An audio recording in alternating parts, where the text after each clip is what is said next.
वही हो रहा है। इन्होंने कहा कि हमें नोटा से कम वोट मिला। मैं कह रहा हूं मैं चाहता में... तो वही हो रहा है। नहीं, चुनाव आप लड़े, इन्होंने कहा आप चुनाव आप लड़े, मैं चाहता था अमीश भाई इन्होंने कहा मैं कह रहा हूं हम तो हरियाणा में पहली बार चुनाव लड़ रहे थे।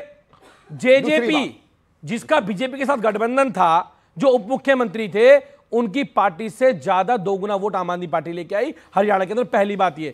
दूसरी बात बता रहा हूं, सुन लीजिए, बता रहा हूं। दूसरी बात, 15 साल से दिल्ली में कांग्रेस थी। कितने परसेंट वोट पूछना है इनका दिल्ली में? कितने विधायक दिल्ली में इनके पूछना?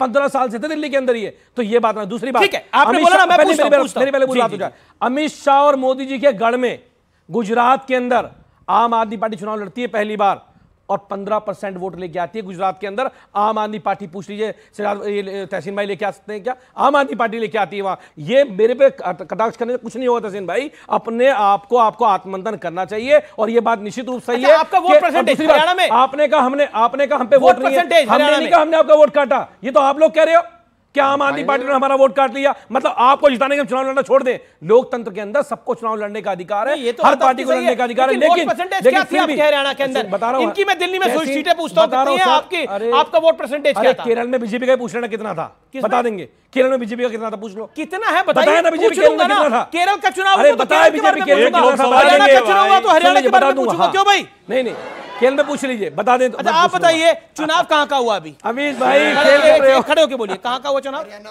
जम्मू कश्मीर। सुनिए, केरल में 16.8% बीजेपी का वोट है, एक लोकसभा जीती है और नंबर 2। हरियाणा में वोट शेयर बताइए। मैं हरियाणा में उनका भी वोट शेयर पूछता हूं, आपका भी वोट शेयर पूछता हूं। जेजेपी से दुगना सा पूछिए। जेजेपी कितना था आपका? पूछिए जेजेपी कितना था? अरे ऐसा क्या नंबर है? जेजेपी आप बताइए, जेजेपी कितना था? अरे बताइए ना, आपका वोट जेजेपी से दुगना था। आप बताइए कितना जेजेपी का? अच्छा कितना? आप बताइए जेजेपी का कितना था? 1.69%। सुन लीजिए, जेजेपी का कितना बता दें लोग। और आपकी दिल्ली में विधानसभा सीटें कितनी है? 0 है। मैं मानता हूँ। तो मैंने कहा कि दिल्ली में वो बड़ी पार्टी है, तो दिल्ली में अगर वो डोमिनेट करे ठीक है। हरियाणा में 10 सीट मांगे, वोट परसेंटेज नोटा से कम, कहते 10 सीट दे दो। भाई मेरी बात पूरी होनी। जी। देखिए मुद्दा क्या है, आप बोले। हरियाणा के लोग बीजेपी से छुटकारा चाहते थे।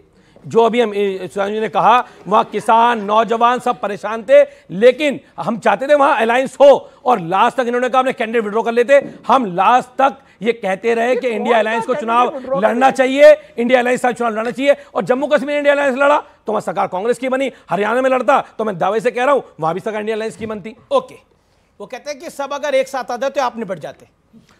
देखिए, अभी जो आपने देखा, ये सुविधा और स्वार्थ की राजनीति के कारण होता। दोनों की बातें बिल्कुल सही हैं कि हरियाणा में अगर आम आदमी पार्टी के पास वोट नहीं है पर उन्हें अधिकार है आगे बढ़ने का। यहां कांग्रेस के पास वोट नहीं, पर इंपॉर्टेंट बात है कांग्रेस पास तो बहुत वोट हुआ करता था, सरकार भी थी दिल्ली में।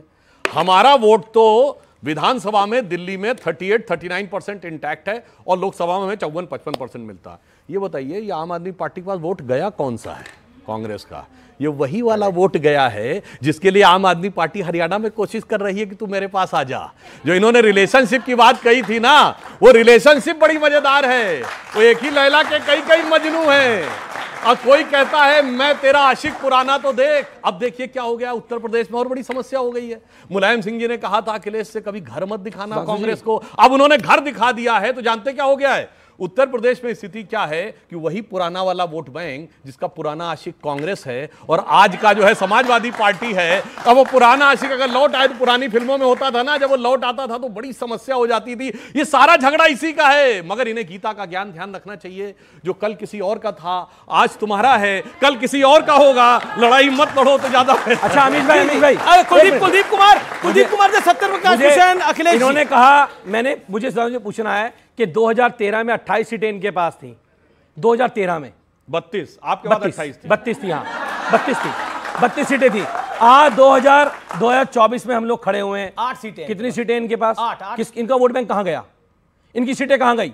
कौन लेके चला गया? आम आदमी पार्टी जो काम की राजनीति करेगा, जो शिक्षा और स्वास्थ्य की राजनीति करेगा, उसको जनता चुनती है, उसको जनता वोट देने का। कांग्रेस की 8 सीटें थी, वोट 22-23% था। इन्होंने आपकी पालकी ढोई और वो 7 तो 50 है हमारे पास। इनका वोट लेंगे, 50 है। ये बात तो आपने कांग्रेस का वोट लिया। मैंने क्या बोला? अगर 22 उनके पास, आपने कांग्रेस को निपटाया, मैंने कहा कांग्रेस के कंधे पे चढ़ भाई बिल्कुल नहीं।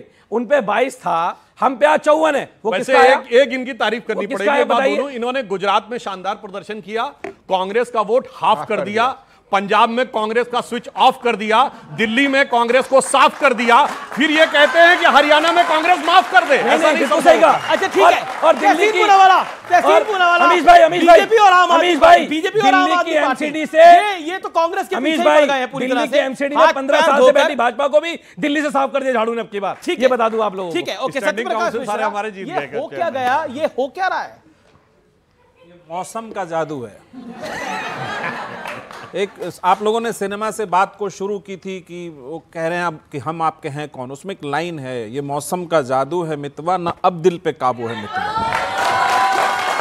और ये दोनों दीवाने सब जुटे थे, पतझड़ के मौसम में जुटे थे, कुछ पत्ते इन्होंने चुने थे, उन पत्तों में खुद से आग लगाई।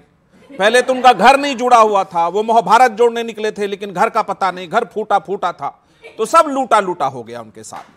अब ये सवाल इसलिए पूछ रही है आम आदमी पार्टी, दिल्ली का चुनाव आना है, महाराष्ट्र का चुनाव है, तो शिवसेना भी उनको कोस रही है। हमारे मोहल्ले में छोरा हुआ करता था, जब वो फेल हो गया तो बोला सब ट्यूशन पढ़ाने पहुंच गए उनको। तो वो राहुल गांधी की वही स्थिति है, छोरा फेल हो गया फिर से। पहले हमने सुना था एक गाने में कि जलेबी बाई होती, इस बार सुना जलेबी भाई भी है। तो जब ऐसी स्थिति है, थोड़ी सी सीरियस पे आते हैं। वास्तविकता सुधांशु त्रिवेदी जी ने बहुत स्पष्ट शब्दों में हरियाणा की पूरे गणित को राष्ट्र के सामने रखा है कि यह चिंतनीय विषय है कि क्यों ऐसी घेटुइज्म वोट बंदी में वोटों में भी हो रहा है। और सबसे बड़ी बात जो सरकार वहां चल रही थी, और नरेंद्र मोदी, बताइए हरियाणा के जो नतीजा है, आपको उम्मीद था यही नतीजा है? बिल्कुल, मैं आपके डिबेट में खड़ा था और मैंने ये कहा था कि राहुल गांधी ने जिस दिन कहा कि मुझे आम आदमी पार्टी से समझौता हरियाणा में करना है, उसी दिन समझ गया था कांग्रेस की नैया वहां डूबी हुई है। वो थोड़ा एक मैसेज देना चाहती है आम आदमी पार्टी के साथ। एक बात बताइए, विनेश फोगाट के लिए सब लड़ रहे थे दिल्ली में, आम आदमी पार्टी लड़ रही थी, कांग्रेस लड़ रही थी, आखिर आम आदमी पार्टी ने विनेश फोगाट के खिलाफ प्रत्याशी क्यों उतारा? ये इस बात का सबूत है कि कहीं न कहीं इन दोनों के बीच ऐसी अधिकार है, वो उनको अधिकार है। लेकिन कभी कभी ऐसा होता है कि जो लड़की खेलने गई थी राष्ट्रमंडल खेलों में, ओलंपिक में पदक जीत कर आई, कम से कम आम आदमी पार्टी को इतना तो करना चाहिए था। अब सवाल है कि अखिलेश जी ने कुछ कहा है नीतीश जी के बारे में। जी।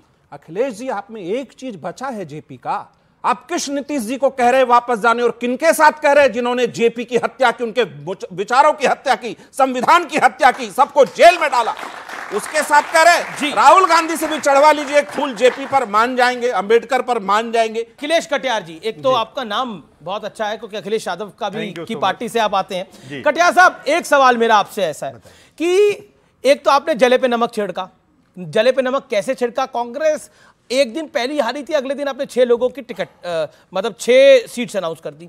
पॉइंट नंबर 2, अब जिनको आपने आह्वान किया उन्हीं पार्टी के नेता प्रवक्ता कह रहे हैं कि जेपी की बात करने का तो अधिकार ही नहीं है समाजवादी पार्टी को, वो तो मूलतः एक परिवार की पार्टी है। हम लोगों ने जयप्रकाश जी के नाम पे 750 करोड़ में एक बहुत बड़ा सा इंटरनेशनल सेंटर बनाया कि यहाँ